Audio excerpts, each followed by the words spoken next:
Over tea. Thanksgiving feast. My brother stood up and declared proudly, Mom and Dad are handing the family company over to me. You get nothing, little sis. The entire table cheered and lifted their glasses.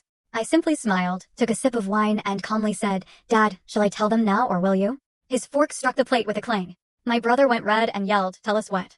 Can you imagine a moment so gut-wrenching, so utterly humiliating, that it completely rewrites your family story? For me, that moment was Thanksgiving. The dining room was buzzing, everyone dressed up, the air thick with anticipation. Then my older brother, Ethan, stood up.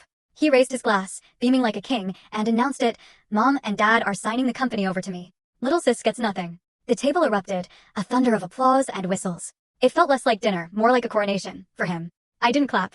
I didn't even blink. I just calmly set my wine glass down, looked straight at my father, and asked, Dad, should I tell them now, or will you? You could have heard a pin drop. His fork clattered to his plate.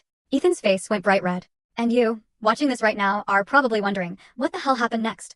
Stay with me. Because there's a secret buried in that moment, bigger and more dangerous than anyone at that table could ever imagine. For most of my life, I was the invisible child in a family obsessed with legacy, hierarchy, and a last name that carried real weight in our small Midwestern town.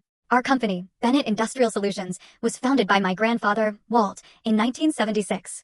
Everyone called him brilliant, stubborn, decades ahead of his time. To me, though, he was just Grandpa Walt, the only person who ever looked at me and saw more than just Ethan's little sister. He saw someone with a mind worth listening to. Some of my earliest memories? 7 years old, tiny sneakers, pigtails, trailing Grandpa through the factory. He'd crouch down, blueprints in hand, explaining how every component fit. See this, Ava, he'd say, a good business is like a good engine. Every part matters, even the ones people overlook. I didn't know it then, but he was talking about me. He'd pat my shoulder, declare proudly, this one has the brain for business. He said it in front of everyone, employees, relatives, even my parents. Mom would offer an awkward smile. Dad would clear his throat. And Ethan? Ethan would roll his eyes so hard I'm surprised they didn't get stuck. Grandpa's approval furious him. In our house, praise was a scarce resource and Ethan believed every single compliment belonged to him by birthright. Then, when I was 12, everything changed. Grandpa died suddenly.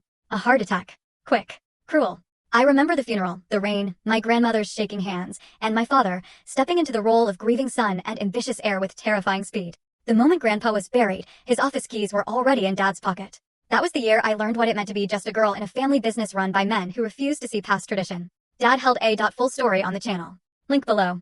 Click now and watch what happened next.